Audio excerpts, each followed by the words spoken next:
Tourette's disorder is a relatively rare brain disorder that usually expresses itself during childhood. The major symptom of this disorder is the emission of uncontrollable tics.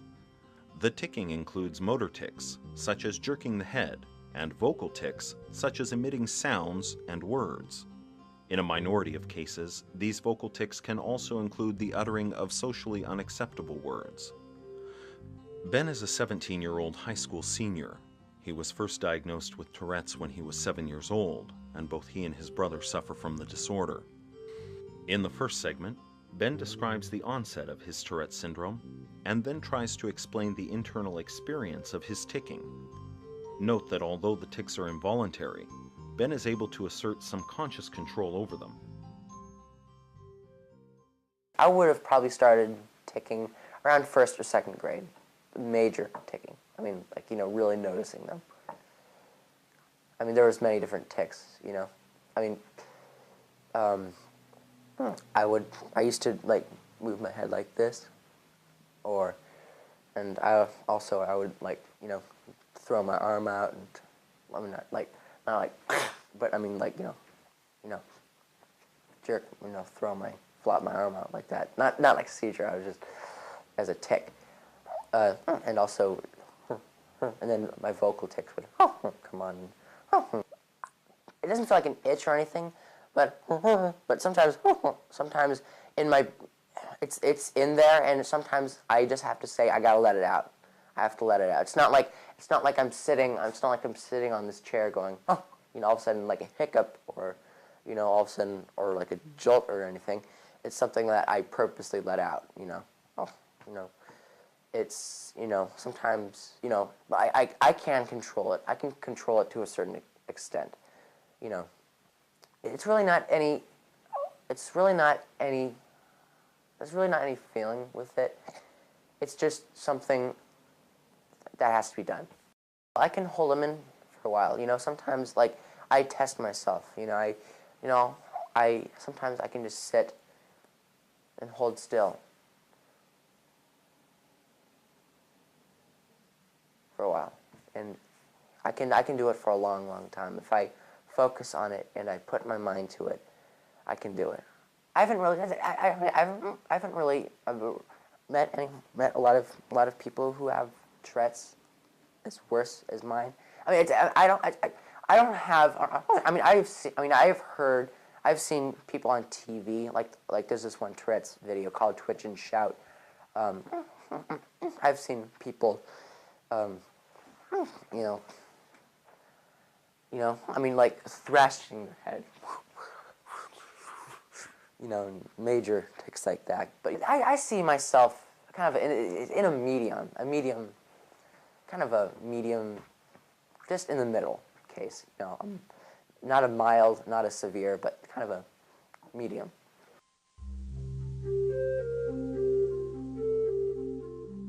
A person's emotional and cognitive states affect the extent of ticking. For example, tics are less likely to occur when a person is relaxed or when concentrating on a particular task.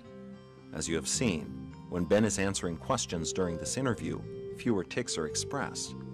However, during the time between questions, as seen here, the rate of tics increases.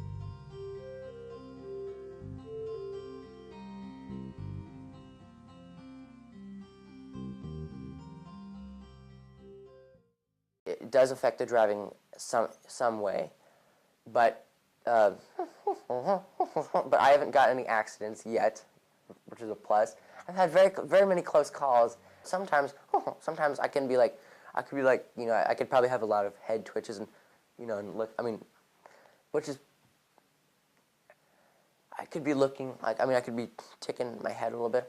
I mean, I don't go in, into the other lanes. But, well, even though sometimes I do have a difficult time, staying in my lane, but I've been able to get back on.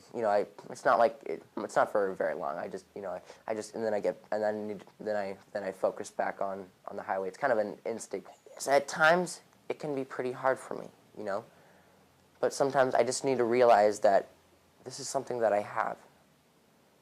Sometimes I can't go to movie theaters.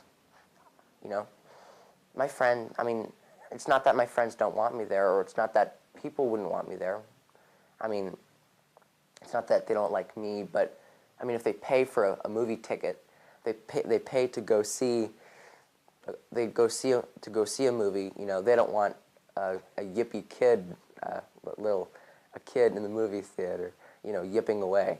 It's like sometimes I walk into Fred Meyer or Walmart, and you know, and I might be taken pretty bad, and my Tourette's, you know, it can be embarrassing because, you know, a lot of times little eyes look at me, you know, especially those little guys, you know. You know, because I don't want to, sometimes it really feels like sometimes, it feels like that they're seeing this monster thing, you know, and I don't want to, you know, and I don't want them to feel that, I don't want them to feel like I'm a bad guy, which I'm a nice kid. I am a nice, you know, I'm not a monster. I'm Ben Karamanis. Oh, I've been having a difficult time finding a girlfriend.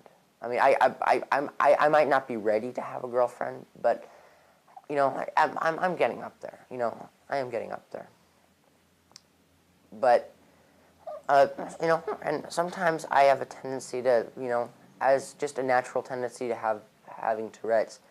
Sometimes I have a tendency to scare them away. Tourette's is just, you know, Tourette's is kind of an, you know, the girls would probably be sort of embarrassed, you know. But you know, I mean, it's not that and they probably know that I can't help it, and all, and you know, it's not that they don't like me. It's not that they don't like Benny Karamanos. Researchers believe that Tourette's disorder may be caused by an abnormality in the subcortical areas of the brain, which control movement of the face and limbs. In turn, this hypothesis has led to the development of drug treatments. In this segment, Ben explains that he has taken a variety of medications in an attempt to reduce his symptoms. Although these treatments have been moderately successful, Ben has also developed a number of behavioral techniques that he uses to control and to conceal his ticking.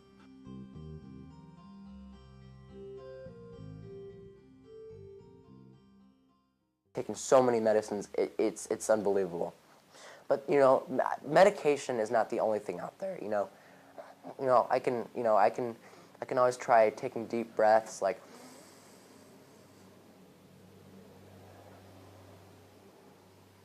it just calms me down. You know, especially in situations like this. No. Sometimes when sometimes I might say, I might cuss a bad word, like, I might say like, you know, fuck, you know, or I might tick a bad word like that, and and then there's this one kid from South Park on this one show, South Park, Timmer, and I'll do that just to make it look like a joke, you know, sometimes. Oh, Timmer, fuck, Timmer. You know, but I need to really get in a better habit of doing more exercise, you know, going down to the Multnomah Athletic Club, you know, just working out, you know, go for walks, you know, do something, you know. A lot of times I just sit in front. You know, I like to hunt, fish, and ski and all that, but you know, sometimes, you know, when I'm not, when I'm kind of in a lazy mood, I just sit in front of the TV.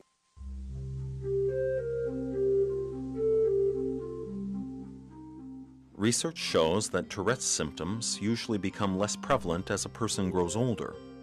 As you would expect, psychotherapy does not reduce the symptoms of Tourette's. Therapy can, however, help individuals cope with the inevitable social stigma. In this final segment, Ben reflects on his life and considers his prospects for the future. Although Ben is saddened by his disorder, he remains hopeful for a bright and meaningful future.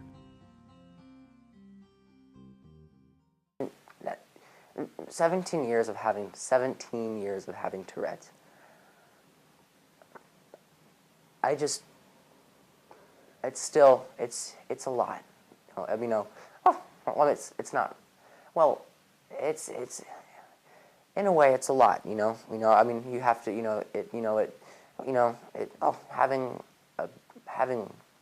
being a teenager, having Tourette's on your shoulders is a lot, and I have cried.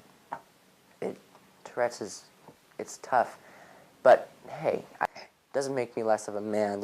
That's not, I mean, that's, that's just an old wives' stereotype's tale. Saying that, if, oh, you can't cry about that, tough it in, you're a man. Men cry. Imagine how we feel. It's something that people cannot help, and, reach out to that person and, realize that, this person has something different about them.